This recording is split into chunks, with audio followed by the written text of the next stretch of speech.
Readers کیسے ہیں آپ سب لوگ؟ امید کرتی ہوں آپ سب لوگ خیریت سے ہوں گے۔ تو آج میں آپ لوگوں کے ساتھ ایک بہت اچھا سا ناول لے کے آئی ہوں۔ اس ناول کا نام ہے خاموش محبت اور اس کی رائٹر ہیں حوریہ احمد۔ لاسٹ پہ بھی میں آپ لوگوں کا نام بتا دوں گی۔ تو امید کرتی ہوں کہ آپ سب کو یہ ناول پسند آئے گا۔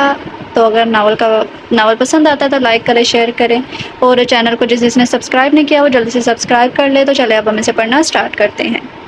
تمہیں میری محبت کیا مذاق لگتی ہے، جھوٹ لگتی ہے؟ کیوں تمہیں یقین نہیں آتا؟ آج اس کا ضبط جواب دے گیا تھا، اس لیے اس سے سوال کرنے پر مجبور ہو گیا۔ اب بولو، جواب کیوں نہیں دے رہی؟ کیوں مجھ سے دور رہتی ہو؟ بولو، جواب دو۔ کیونکہ مجھے ٹھکرائے جانے سے خوف آتا ہے۔ ایک دفعہ پہلے بھی اس کا دکھ جھیل چکی ہوں، مزید مجھ میں ہمت نہیں ہے۔ ماہد کب سے حدید کو پورے گھر میں ڈھونڈ رہا تھا، مگر وہ شاید آفس سے نہیں آیا تھا ابھی تک۔ اسے صوفے پر بیٹھی اپنے ناخنوں پر نیل پالش لگاتی عالیہ نظر آئی تھی۔ آنٹی بابا کہاں ہیں؟ ماہد نے عالیہ سے پوچھا تھا، جس کے جواب میں عالیہ نے اس کے نازک گال پر زور سے تھپڑ مارا۔ تھپڑ اتنا زور کا تھا کہ ماہد زمین پر گر گیا تھا اور اس کا ہونٹ ذرا سا پھٹ گیا۔ نظر نہیں آ رہا کہ میں کام کر رہی ہوں اور حدید کو کیوں ڈھونڈ رہے ہو؟ ہاں، آخر تم اور تمہاری ماں حدید کی جان چھوڑتے کیوں نہیں ہیں؟ کب تک میرے اور اس کے درمیان آتے رہو گے؟ اپنے اندر کی بڑاس اس معصوم پر نکال کر وہ آرام سے اپنے کمرے میں چلی گئی تھی۔ ماہد روتے ہوئے اٹھا اور بیرونی دروازے کی طرف بھاگا تھا۔ ماہم کچن میں کھانا بنا رہی تھی جب اسے دروازہ کھٹکنے کی آواز آئی تھی۔ کوئی مسلسل دروازہ کھٹکائے جا رہا تھا۔ اس نے چولہے کی آنچ ہلکی کی اور دروازہ کھولنے چلی گئی۔ جب اس نے دروازہ کھولا تو ماہد کو اکیلے کھڑے روتا دیکھ کر پریشان ہو گئی۔ ماہد! اس کے پکارنے پر ماہد نے سر اوپر کیا تھا، روتے ہوئے اسے لپٹ گیا تھا اور مزید شدت سے رونا شروع کر دیا تھا۔ ماہد کا اس طرح رونا اس کے گھر آنا اسے تشویش میں ڈال گیا تھا۔ ماہد میرا بچہ، آپ اس وقت یہاں کیا کر رہے ہو اور کس کے ساتھ آئے ہو؟ ماہم نے اسے خود سے لگ کر کڑکے اس کے آنسو صاف کرتے ہوئے پوچھا تھا۔ موم، میں اکیلا آیا ہوں ماما، مجھے آپ کے پاس رہنا ہے، وہاں مجھ سے کوئی پیار نہیں کرتا، ماہد نے ہکلاتے ہوئے کہا تھا۔ اچانک ماہم کی نظر ماہد کے پھٹے ہوئے ہونٹ پر گئی تھی۔ چوٹ کیسے لگی آپ کو؟ ماما، وہ عالیہ آنٹی نے مارا ہے۔ ماما، میں آپ کے پاس رہوں گا، میں واپس نہیں جاؤں گا۔ یہ کہہ کر وہ ماہم کے گلے لگ کر بلک کر رونا شروع ہو گیا تھا۔ ماہد کی بات سن کر ماہم کا دماغ گھوم گیا تھا۔ ماہد کو لے کر وہ روم میں گئی تھی اور اس کو کارٹون لگا کر دیے، مگر وہ اتنا ڈرا ہوا تھا کہ اس سے الگ ہی نہیں ہو پا رہا تھا۔ ماہم نے تھوڑا دیر اسے بہلایا، اسے یقین دلایا کہ اسے خود سے دور نہیں کرے گی۔ ماہد جب سو گیا تھا تب وہ اٹھے اور روم سے باہر گئی تاکہ حدید سے دو ٹوک بات کر سکے۔ حدید خان ملک کا جانا مانا بزنس مین تھا، اپنے ماں باپ کی اکلوتی اولاد۔ حدید نیچر وائز سنجیدہ ٹھنڈے مزاج کا تھا۔ اس کا شمار سکون سے اور خاموشی سے کام کرنے والوں میں سے ہوتا تھا۔ اس کے والد حامد خان اپنے گاؤں کے بڑے زمیندار تھے، میر پور آدھے سے زیادہ ان کا تھا۔ وہ ایک رحم دل زمیندار تھے۔ ان کی بیگم نگین خان ان کے چچا کی بیٹی تھی اور کافی مغرور بھی تھی، اوپر سے ایک بیٹے کی ماں تھی۔ یہ بات بھی ان کے غرور کی وجہ تھی۔ خاندان میں ان کی کسی سے نہیں بنتی تھی، ان صرف اپنی اکلوتی بہن نینا سے بنتی تھی، جو شادی کے 3 سال بعد بیوہ ہو گئی تھی۔ ان کی ایک بیٹی تھی عالیہ۔ نینا بیگم کے حالات اچھے نہیں تھے، ان کے شوہر اچھا کماتے تھے، مگر ان کی وفات کے بعد ان کے سسرال والوں نے انہیں گھر سے باہر نکال دیا۔ نگین بیگم کے گھر والے خود بھی امیر نہیں تھے، مگر بیٹی کے اچھے گھر میں شادی ہونے کے باعث ان کے حالات بھی اچھے ہو گئے تھے۔ حامد خان اور نگین بیگم شہر رہتے تھے حدید کے ساتھ۔ نینا بیگم کی ڈیتھ کے بعد اور عالیہ کے سال کے ہوتے ہی نگین بیگم اسے اپنے پاس لے آئی تھی۔ وہ عالیہ کو اپنی بہو بنانا چاہتی تھی، 20 سال کی تھی، مگر حامد صاحب اس حق میں نہیں تھے۔ ان کی خواہش تھی کہ وہ اپنے دوست عابد لغاری کی بیٹی ماہم لغاری کو بہو بنائے، مگر یہاں نگین بیگم کو اختلاف تھا۔ وہ عالیہ کو بہو بنانا چاہتی تھی، پر ہوا وہی جو حامد صاحب چاہتے تھے۔ ماہم ہی حدید کی بیوی بنی۔ نگین بیگم نے بہت ولولہ کیا، مگر حامد صاحب نے ان کی ایک نہ سنی۔ حدید کو شادی پر کوئی اعتراض نہیں تھا، اس نے کبھی ماہم کی کوئی حق تلفی نہیں کی تھی۔ شروع کے 2 سال ان کی خوشحال شادی شدہ زندگی گزر گئی تھی۔ اس دوران میں ماہد ان کے درمیان آیا تھا۔ ماہد کی پیدائش سے پہلے حامد صاحب نگین بیگم اور عالیہ کو واپس گاؤں لے گئے تھے، اور ماہد کے دنیا میں آنے سے پہلے ہی حامد صاحب وفات پا گئے تھے۔ اسی وجہ سے نگین بیگم گاؤں سے واپس نہیں آئی اور وہیں رہنے لگی تھی، مگر عالیہ کو شہر بھیج دیا تھا۔ ماہد کی پیدائش ہو گئی تھی۔ ماہم اور حدید بہت خوش تھے، مگر وہ زیادہ عرصہ نہ رہی۔ حدید کو اس دوران ماہم سے محبت ہو گئی تھی۔ وہ اپنے ماں کی ماہم سے متعلق ناپسندیدگی سے بھی واقف تھا۔ اس نے ماہم سے کبھی اظہار محبت نہیں کیا، کیونکہ وہ اظہار کرنے سے ڈرتا تھا۔ اس کے دل میں ایک انجانا سا خوف تھا۔ ماہم کو حدید سے شروع سے محبت تھی، مگر وہ ڈرتی تھی کہ اسے وہ ٹھکرا نہ دے۔ نگین بیگم نے شروع سے اس کو یہ سنایا تھا کہ اس کی اور حدید کی شادی ایک سمجھوتا ہے جو جلد ختم ہو جائے گی، اور یہ کہ حدید عالیہ سے محبت کرتا ہے۔ اسے کبھی اپنی 2.5 سالہ شادی میں حدید کے رویے سے ایسا محسوس نہیں ہوا تھا۔ حدید ایک اچھا شوہر اور باپ تھا۔ حامد صاحب کی موت کے بعد کافی عرصے تک ان کی زندگی پرسکون رہی تھی۔ حامد 1.5 سال کا تھا جب عالیہ دوبارہ گھر میں آ گئی تھی، تب سے ان کی شادی شدہ زندگی میں مسائل شروع ہو گئے تھے۔ عالیہ جان بوجھ کر کوئی بحث شروع کر دیتی اور جیسے ہی حدید سامنے آتا ہے اس تک یہ بات پہنچتی تو خود معصوم بچتے ہی سارا معاملہ ماہم پر ڈال دیتی۔ حدید جانتا تھا کہ ماہم بے قصور ہے، مگر روز کے جھگڑوں سے تنگ آ کر وہ اور ماہم الگ ہو گئے تھے۔ ماہم اپنے پرانے گھر آ گئی تھی ماہد کے ساتھ۔ ماہد کے 3 سال ہونے تک حدید ماہم کے گھر اس سے ملنے جاتا تھا، پھر جب وہ 4 سال کا ہوا تو 15 دن ماہم اور 15 حدید کے پاس رہنے لگا۔ حدید کے پاس رہتے ہوئے اس کا سامنا عالیہ سے ہوتا تھا، جو حدید کے سامنے تو اسے پیار سے بات کرتی تھی مگر اس کے جاتے ہی اپنی اصلیت دکھا دیتی تھی۔ ماہد نے کبھی عالیہ کے رویے کے بارے میں حدید اور ماہم کو نہیں بتایا تھا۔ خاندان والوں نے عالیہ کے حدید کے گھر رہنے پر سوال کیے، جس کا جواب نگین بیگم نے یہ کہہ کر دیا کہ عالیہ شہر میں جاب کرتی ہے اور اس کا آفس وہاں سے قریب پڑتا ہے۔ عالیہ نے بہت دفعہ حدید کو اپنی طرف مائل کرنے کی کوشش کی مگر حدید نے کبھی اس کو بڑھاوا نہ دیا تھا۔ حدید اپنے آفس میں بیٹھا کام کر رہا تھا جب اس کے فون پر ماہم کی کال آئی تھی۔ ماہم کا نام دیکھ کر اس کے چہرے پر مسکراہٹ آئی۔ دور رہنے کے باوجود آج بھی حدید اس سے بے پناہ محبت کرتا تھا مگر اس کی محبت ایک طرف سے خاموش محبت تھی۔ وہ آج تک چاہ کر بھی اس سے محبت کا اظہار نہیں کر سکا تھا۔ وہ کبھی ماہم کو خود سے دور نہیں کرنا چاہتا تھا مگر حالات ایسے ہو گئے تھے کہ اسے اور ماہم کو الگ ہونا پڑا۔ اس نے جب ماہم کی کال پک کی تو جو سوال اس کو سننے کو ملا وہ اسے عجیب لگا تھا۔ کیا تم ابھی گھر آ سکتے ہو؟ ماہم نے بغیر کوئی تہمت باندھے اس سے کہا۔ اس نے آمنے سامنے بیٹھ کر بات کرنے کا سوچ لیا تھا۔ شور بلکہ میں ابھی نکل رہا ہوں۔ حدید کو اس کا لہجہ عجیب لگا مگر وہ مان گیا اور آفس سے نکل گیا۔ اب ماہم کو حدید کا انتظار تھا۔ آدھے گھنٹے بعد اس کے گھر کے دروازے پر دستک ہوئی تھی۔ ماہم نے دروازہ کھولا، حدید کو اندر لاؤنج میں بٹھایا تھا۔ تم جانتے ہو اس وقت ماہد کہاں ہے؟ ماہم نے سوال کیا تھا۔ ہاں گھر پر ہے۔ کیوں کیا ہوا؟ حدید نے جواب دیا تھا۔ غلط، اس وقت وہ میرے گھر پر ہے۔ اور جانتے ہو وہ رات کے اس وقت میرے گھر اکیلا کیسے آیا تھا؟ اور جانتے ہو کیوں؟ کیونکہ تمہاری کزن نے اس کو مارا ہے جس کی وجہ سے اس کا ہونٹ پھٹ گیا۔ ماہم کی بات سن کر حدید کو بیک وقت پریشانی بھی ہوئی اور غصہ بھی آیا۔ اس نے گھر جا کر عالیہ سے بات کرنے کے بارے میں سوچ لیا تھا۔ اس وقت حدید کہاں ہے؟ کیا میں اس سے مل سکتا ہوں؟ نہیں، ابھی وہ ویسے بھی بہت مشکل سے سویا ہے، کافی ڈرا ہوا تھا اور واپس بھی نہیں جانا چاہتا۔ تم فی الحال اسے میرے پاس رہنے دو۔ ماہم نے اسے ماہد کی حالت سے آگاہ کیا تھا۔ اچھا تم فکر نہ کرو، وہ 1-2 دن میں ٹھیک ہو جائے گا، پھر تم اس سے مل لینا۔ ماہد کی حالت کا سن کر حدید کو شرمندگی ہوئی تھی۔ ماہم اس کے چہرے پر شرمندگی دیکھ سکتی تھی، اس لیے اس سے شرمندگی کو نکالنا چاہتا۔ وہ جانتی تھی کہ حدید کا بھی اس میں کوئی قصور نہیں ہے، وہ تو آفس میں ہوتا ہے، اس کو کیا پتا کہ گھر میں کیا ہو رہا ہے۔ حدید خاموشی سے اٹھا اور گھر کے لیے نکلنے لگا تھا۔ ماہم سے دروازے تک چھوڑنے آئی جب وہ پلٹا تھا۔ آئی ایم سوری، میں واقعی اچھا باپ نہیں ہوں۔ ماہم کا جواب سنے بغیر وہ لمبے لمبے ٹاک بڑھتا نکل گیا تھا۔ ماہم کو افسوس ہوا تھا۔ عالیہ باہر آؤ ابھی۔ اور اسی وقت حدید بہت غصے میں گھر آیا تھا اور آتے ساتھ ہی غصے سے عالیہ کو پکارنے لگ گیا تھا۔ عالیہ گھبرائی ہوئی نیچے آئی تھی۔ کیا ہوا حدید؟ کیوں چلا رہے ہو؟ اس کی بات سن کر حدید کا دماغ گھوم گیا تھا۔ تمہاری ہمت کیسے ہوئی ماہد کو تھپڑ مارنے کی؟ ہاں، کیا سوچ کر تم نے اس پر ہاتھ اٹھایا؟ بولو، وضاحت دو مجھے۔ حدید اپنے جلالی روم میں آ چکا تھا جو بہت کم آتا تھا۔ عالیہ تو ڈر گئی تھی۔ اس نے کہا ہاں دیکھا تھا اس کا ایسا روپ، وہ میری طبیعت ٹھیک نہیں تھی۔ عالیہ نے ڈرتے ڈرتے کہا تھا طبیعت خرابی کا مطلب تم میرے بیٹے پر ہاتھ اٹھاؤ گی؟ ہاں اپنے حد میں رہو عالیہ، یہ نہ ہو کہ میں کچھ کر گزروں جو تمہارے لیے اچھا نہ ہو۔ ابھی حدید مزید کچھ بولتا کہ عالیہ اس کے گلے لگی تو اسی وقت ماہم بھی آ گئی تھی اور ان دونوں کو ایسے دیکھ کر حیران ہو گئی۔ حیران تو ولید بھی ہو گیا تھا عالیہ کی اس حرکت پر۔ میرے خیال سے میں غلط وقت پر آ گئی ہوں۔ ماہم خود ہی شرمندہ ہو گئی تھی ان کو ایسے دیکھ کر۔ اسے یقین ہو گیا تھا کہ حدید عالیہ سے ہی پیار کرتا ہے جبکہ حدید تو اس سچویشن میں گھبرا گیا تھا۔ وہ نہیں چاہتا تھا کہ ماہم کچھ غلط سوچے۔ ارے نہیں ایسی کوئی بات نہیں ہے، تم بتاؤ کیا ہوا؟ وہ تم اپنا والٹ میرے گھر بھول گئے تھے، وہی دینے آئی ہوں۔ اب میں چلتی ہوں۔ ماہم جلد از جلد وہاں سے جانا چاہتی تھی۔ رکو میں تمہیں چھوڑ کر آتا ہوں، اس وقت اکیلے جانا ٹھیک نہیں ہے۔ ماہم نے اسے منع کرنا چاہا مگر اسے چھوڑنے چلا گیا تھا۔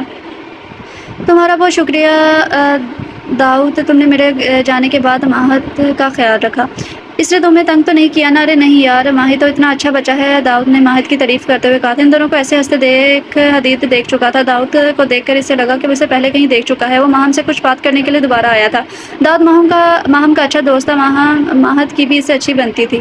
3 دن بعد آج حدید دوبارہ ماہم کے گھر گیا تھا ماہد سے ملنے۔ ماہم نے اسے اچھے سے ویلکم کیا تھا، اسے لے جا کر لاؤنج میں بٹھایا تھا۔ ماہد کیسا ہے اب؟ کیا میں اسے مل سکتا ہوں؟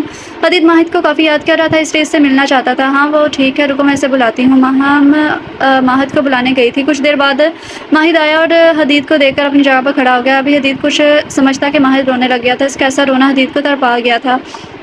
ماہد جاؤ بابا سے ملو، جا کر آپ کے بابا آپ سے ملنے آئے ہیں۔ ماہم نہیں چاہتی تھی کہ ماہد حدید سے دور ہو، اس لیے اسے حدید کے پاس بھیجا تھا۔ ماہم چھوٹے چھوٹے قدم اٹھا کر اس کے سامنے جا کر کھڑا ہو گیا تھا۔ کیا ابھی تک اپنے بابا سے ناراض ہو؟ ماہد نے نام سر ہلایا تھا۔ تو بابا سے بات کیوں نہیں کر رہے؟ ابھی حدید مزید کچھ کہتا ماہد اس کے گلے لگ گیا تھا اور رونے لگ گیا تھا۔ بابا عالیہ آنٹی بہت بری ہیں، مجھے وہاں نہیں جانا۔ کافی دیر رونے کے بعد وہ چپ ہو گیا تھا۔ ایک کام کرتے ہیں، آج کا پورا دن ہم گھومیں گے، ٹھیک ہے؟ پھر ٹھیک ہے، صرف آپ اور میں، بابا ماما کو بھی ساتھ لے جائیں۔ ماہد کی بات پر دونوں نے ایک دوسرے کی طرف دیکھا تھا۔ اپنی ماما سے پوچھ لو، مجھے کوئی اعتراض نہیں ہے۔ حدید نے فیصلہ ماہم پر چھوڑ دیا تھا۔ ماما چلے نا ہمارے ساتھ، بہت مزہ آئے گا۔ ماہد کے زور دینے پر وہ مان گئی تھی۔ پورا دن انہوں نے مزہ کیا۔ ماہد بہت زیادہ خوش تھا۔ رات کو وہ ڈنر کے لیے ریسٹورینٹ آئے تھے۔ ابھی وہ لوگ آرڈر دے کر ہٹے ہی تھے کہ ان کی ٹیبل پر داؤد آ گیا تھا۔ ماہم نے اسے بھی اپنے ساتھ بٹھا لیا اور اسے باتیں کرنے لگی۔ حدید کو رہ رہ کر غصہ آ رہا تھا، وہ جیلس ہو رہا تھا اور اس کی حالت ماہد سے چھپی ہوئی نہیں تھی۔ بابا آپ جیلس ہو رہے ہیں؟ ماہد نے سرگوشی میں پوچھا تھا۔ اس کس طرح کہنے سے حدید گھبرا گیا تھا مگر پھر ڈیٹ ہو کر بولا میں کہ جیلس ہونے لگا۔ ماہد ہنسنے لگا تھا۔ اب جیلس نہ ہو، داؤد انکل اچھے ہیں اور ماما کے دوست ہیں۔ ماہد نے حدید کو داؤد کے بارے میں معلومات دی تھی۔ اس طرح وہ دونوں باتوں میں لگ گئے تو ماہم داؤد کے ساتھ باتوں میں لگی ہوئی تھی۔ کچھ دیر بعد داؤد چلا گیا مگر حدید کو بار بار عجیب سی وائبس آ رہی تھی۔ حدید ہی ماہم کو ڈراپ کرنے گیا تھا۔ ماہم اسے گھر کے اندر بلانے لگی مگر وہ منع کرنے لگا۔ مجھے اس کے بارے میں تمام معلومات چاہیے۔ کوئی تیسرا وجود ان کو دیکھتے ہوئے فون پر بات کر رہا تھا اور پھر ان کو دیکھتے ہوئے وہاں سے چلا گیا۔ حدید آفس کی کوئی فائل لینے گھر واپس آیا تھا جب اسے اپنے اسٹڈی روم سے باتوں کی آواز آئی تھی۔ پہلے تو اسے سمجھ نہیں آئی کہ کون ہے جو اس کے اسٹڈی روم میں ہے، جبکہ اس کے اسٹڈی روم میں جانے کی اجازت کسی کو بھی نہیں تھی۔ اس نے آدھے کھلے دروازے سے جھانکا تو عالیہ فون پر کسی سے بات کر رہی تھی۔ میں نے پورا روم دیکھ لیا ہے مگر فائل نہیں ملی۔ ارے نہیں، اس بیوقوف کو تو پتہ ہی نہیں ہے کہ اس کے ساتھ کیا ہونے والا ہے۔ ہاں، وہ فون پر بات کرنے میں اتنا مگن تھی کہ اسے احساس ہی نہیں ہوا کہ کوئی اس کی باتیں سن رہا ہے۔ حدید جس خاموشی سے آیا تھا اسی خاموشی سے چلا گیا اور یہ خاموشی کسی طوفان کی علامت تھی۔ اس وقت ماہم کے ہاتھ میں انویٹیشن کارڈ تھا جو حدید نے اسے دیا تھا۔ وہ اپنے گھر ایک پارٹی رکھ رہا تھا جس میں اس نے ماہم کو بھی انوائٹ کیا تھا اور ماہم کو عجیب سا محسوس ہو رہا تھا۔ اس نے حدید کو دیکھا تو ماہد سے کھیلنے میں مصروف تھا۔ کیا میرا آنا ضروری ہے؟ اسے دروازے تک چھوڑتے آتے ہوئے ماہم نے اپنے دل میں مچلتا سوال پوچھا تھا۔ ہاں، بہت ضروری ہے، ابھی تو مجھے اچھا لگے گا۔ اپنی بات کہہ کر وہ چلا گیا تھا اور ماہم کو مشکل میں ڈال گیا تھا۔ وہ کسی صورت اس گھر میں جانا نہیں چاہتی تھی۔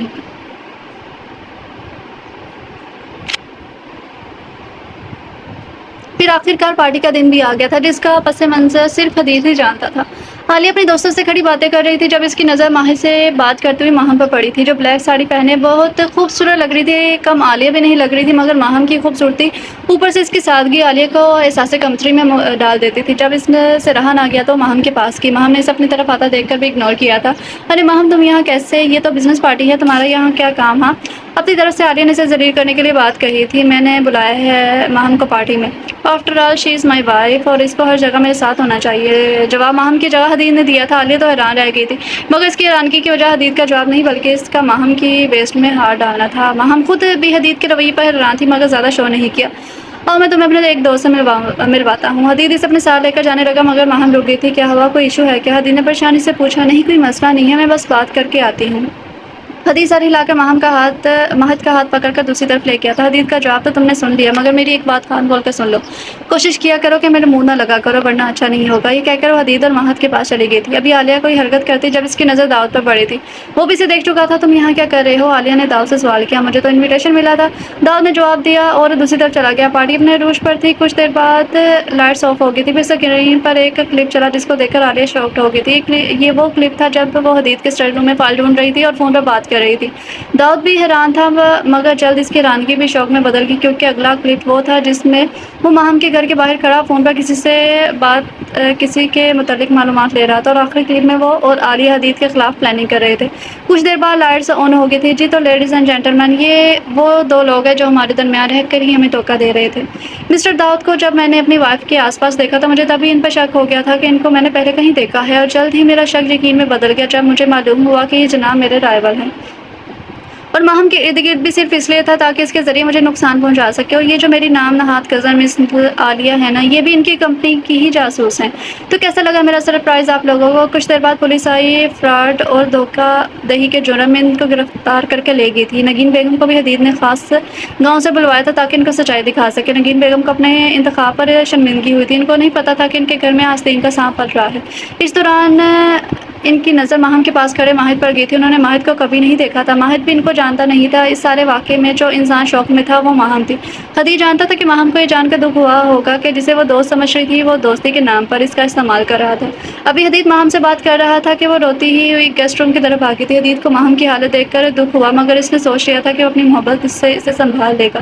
اس نے سوچ لیا تھا کہ وہ اپنی شادی کو ایک اور موقع دے گا اور ماہم اور ماہد کو اپنے ساتھ رکھنا چاہتا تھا۔ وہ ایک نارمل فیملی چاہتا تھا جس میں اس کی بیوی، اس کا بیٹا اور اس کی ماں اس کے ساتھ ہو اور وہ ماہم کو خود سے مزید دور نہیں کر سکتا تھا۔ ماہم کا رو رو کے برا حال تھا۔ یہ سوچ ہی اسے تکلیف دے رہی تھی کہ اگر حدید کو اس کی وجہ سے کوئی نقصان ہو جاتا تو وہ خود کو کبھی معاف نہ کر پاتی۔ دروازے پر کھڑا حدید یہ سب دیکھ رہا تھا اور پریشان بھی ہو رہا تھا اور ماہم کے پاس آیا اور اسے تسلی دینے کے لیے اس کے سر پر ہاتھ رکھا تھا۔ پلیز رو مت، جو بھی ہوا اس کے لیے سوری، میں تمہیں ہرٹ نہیں کرنا چاہتا تھا، بس حقیقت دکھانا چاہتا تھا، بس کرو اب۔ اس نے ماہم کو گلے لگایا اور اس کی کمر پر ہاتھ پھیرنا شروع کر دیا تھا۔ پتہ نہیں کیوں مگر ماہم اس کی باہوں میں خود کو محسوس کر رہی تھی، اس لیے اس نے حدید کی گرفت اپنی گرفت سخت کر دی تھی۔ کچھ دیر بعد اسے پھر کچھ دیر بعد اس سے پھر گزرا ہوا واقعہ یاد آیا اور وہ دوبارہ رونا شروع ہو گئی تھی۔ حدید کو ماہم کی حالت دیکھ کر برا لگ رہا تھا۔ جب وہ اس کے آنسو دیکھتا اس کے دل پر ہزار وار ہوتے تھے، ماہم پلیز رونا بند کرو، میں تمہیں کبھی بھی کچھ نہیں ہونے دوں گا۔ اس نے اسے الگ کیا، اس کا چہرہ اپنے قریب کیا تھا، اس کے لبوں کے درمیان تھوڑا سا فاصلہ تھا۔ ماہم کا دل تیزی سے دھڑکنے لگا تھا اس کو اپنے اتنے قریب دیکھ کر۔ اس نے اس کے آنسو اپنے لبوں سے چونے اور اس دوران اس نے ماہم کا پورا چہرہ چوما تھا۔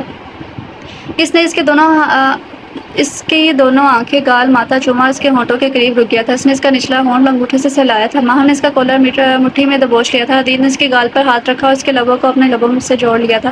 اس نے ماہم کی تکلیف کو دور کرنے کے لیے کیا تھا، مگر کچھ دیر بعد ہی اس کے عمل میں جنون اور سختی آ گئی تھی۔ ماہم خود کو زیادہ دیر روک نہ پائی تھی، اس کی شدت سے اس کا برا حال اور شدت سے اس کا برابر ساتھ دینے لگی تھی۔ دونوں کے عمل سے ایسا لگ رہا تھا جیسے کل ہے ہی نہیں۔ کچھ دیر بعد وہ الگ ہوئے، سانس پھولنے کی وجہ سے۔ ماہم کی آنکھیں بند تھیں۔ حدید نے اس کی آنکھوں کو دیکھا، اس کی آنکھوں میں طلب تھی۔ حدید نے اسے اپنی باہوں میں اٹھایا اور جا کے بیڈ پر بٹھا دیا تھا۔ اس نے ماہم کو پیار سے دیکھا۔ ماہم سب بھول گئی تھی، اس کی آنکھوں میں کھو گئی تھی، جذبات کی رو میں بہہ گئی تھی۔ ماہم کے لبوں کو چومنے کے بعد اس نے ماہم کی گردن پر لب بائٹ دی تھی، پھر اس جگہ پر لب رکھے تھے۔ اس کے بعد اس کی اشارہ پر آیا تھا، پوری شدت سے اس پر اپنا لم چھوڑ دیا تھا۔ ان دونوں نے ہاتھوں کی انگلیاں ایک دوسرے کی انگلیوں میں الجھائی ہوئی تھی۔ ماہم کی سانسیں پھولنے لگی تھی۔ اس نے ماہم کی آنکھوں میں پریشانی دیکھی، دوبارہ اس کے لبوں کو چوما تھا۔ ماہم نے اسے مزید اپنی طرف کھینچا تھا۔ اس کا ایک ہاتھ حدید کے بالوں میں تھا اور ایک ہاتھ اس کے ہاتھ میں تھا۔ حدید نے ایک ایک کر کے اس کے کانوں سے روب سے اتارے اور اس کے کان کی لو کو چوما تھا، پھر اس کا ماتھا چوما تھا۔ اس کا نیکلس نکالنے کے بعد اس نے اس کی گردن اور شارک پر بھی اپنا لم چھوڑنا شروع کر دیا تھا۔ اس نے اس کا پلو ہٹایا، اس کی بیوٹی بون پر بھی لب رکھے تھے، پھر بلاؤزر کندھے سے ہٹایا اور اس کا کندھا چوما تھا۔ اس نے ذرا سا اٹھ کر اپنا کوٹ اور شرٹ ایک جھٹکے میں اتارا تھا اور ایک بار پھر جھک کر اس کے دل کے مقام پر اپنا جنونی سا لمس چھوڑا تھا۔ اس کا یہ روپ دیکھ کر ماہم اسے مزید اپنی طرف کھینچا تھا، اس کے چہرے پر بوسہ دینا شروع کر دیا تھا۔ دونوں جذبات کی ایک ہی آگ میں چل رہے تھے۔ اس وقت ماہم ٹھکرا جانے کا خوف بھول گئی تھی۔ حدید نے اس کو دیکھا جو اپنی بکھری حالت کی وجہ سے اسے شرما رہی تھی۔ اس نے خود کو ٹکنا چاہا مگر حدید نے اس کی کوشش ناکام بنا دی تھی۔ اس نے اس کے دونوں ہاتھوں کو تکیے کے ساتھ لگایا اور اس کی گردن اور چہرے پر بوسہ دینا لگا تھا۔ ساری رات ماہم نے اپنے نازک وجود پر حدید کی شدتیں جھیلی تھی، پھر بہت جلد ان پر نیند مہربان ہو گئی تھی۔ ماہم کا سر حدید کے کندھے پر تھا، اس نے سینے تک کمفرٹ لے رکھا تھا۔ حدید بھی بنا شرٹ کے لیٹا تھا، دونوں کے کپڑے بیڈ کے سائڈ پر پڑے تھے۔ ماہم اس وقت بکھری حالت میں اس کی پناہوں میں تھی۔ صبح جب ماہم کی آنکھ کھلی، پہلے تو اسے کچھ سمجھ نہیں آئی، مگر جب رات کا منظر یاد آیا تو اسے احساس ہوا کہ اس وقت حدید کی باہوں میں ہے۔ اس نے حدید کو دیکھا جس کے چہرے پر اطمینان تھا۔ ابھی وہ اسے دیکھ رہی تھی جب حدید نے اپنی آنکھیں کھولی تھی۔ ماہم گھبرا کر اٹھی۔ حدید نے اس کا ہاتھ پکڑ لیا تھا۔ کیا ہوا، کہاں جا رہی ہو؟ حدید نے سوال کیا تھا۔ مجھے اپنے گھر جانا ہے، ماہم نے اٹکتے ہوئے جواب دیا تھا۔ رات کو پتہ نہیں مجھے کیا ہو گیا تھا۔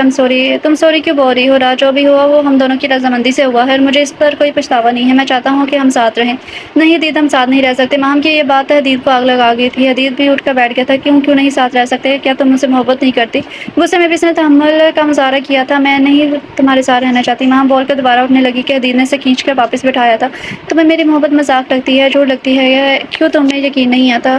آج اس کا ضرب جواب دے گیا تھا، اس سے سوال کرنے پر مجبور ہو گیا تھا۔ بولو، جواب کیوں نہیں دے رہی؟ کیوں مجھ سے دور رہتی ہو؟ بولو، جواب دو۔ کیونکہ مجھے ٹھکرا جانے سے خوف آتا ہے۔ ایک دفعہ پہلے بھی اس کا دکھ جھیل چکی ہوں، مزید مجھ میں ہمت نہیں ہے۔ یہ کہہ کر ماہم نے اپنا بازو غصے میں چھڑوایا اور کپڑے لے کر واش روم میں چلی گئی تھی۔ جب باہر آئی تو وہ کھڑکی کے پاس کھڑا ہوا تھا۔ بغیر آواز کیے وہ روم سے باہر نکلی کہ راستے میں ہی سے ماہد نگین بیگم کے ساتھ کھڑا نظر آیا تھا۔ ماما پلیز بابا کی بات مان لینا، ہم ساتھ رہیں گے۔ ماہد نے اپنی خواہش کا اظہار کیا تھا۔ ماہد ٹھیک کہہ رہا ہے ماہم، ماضی میں جو کچھ بھی ہو میری غلطی تھی۔ میں نے تم سے جھوٹ بولا کہ حدید عالیہ سے پیار کرتا ہے، جبکہ حدید تم سے پیار کرنے لگا تھا۔ میں ماں ہوں، اس کی آنکھوں میں تمہارے لیے جذبات دیکھ سکتی ہوں۔ میرے بیٹے کو اپنا لو، وہ تم سے بہت زیادہ پیار کرتا ہے۔ نگین بیگم نے اسے حقیقت سے آگاہ کیا۔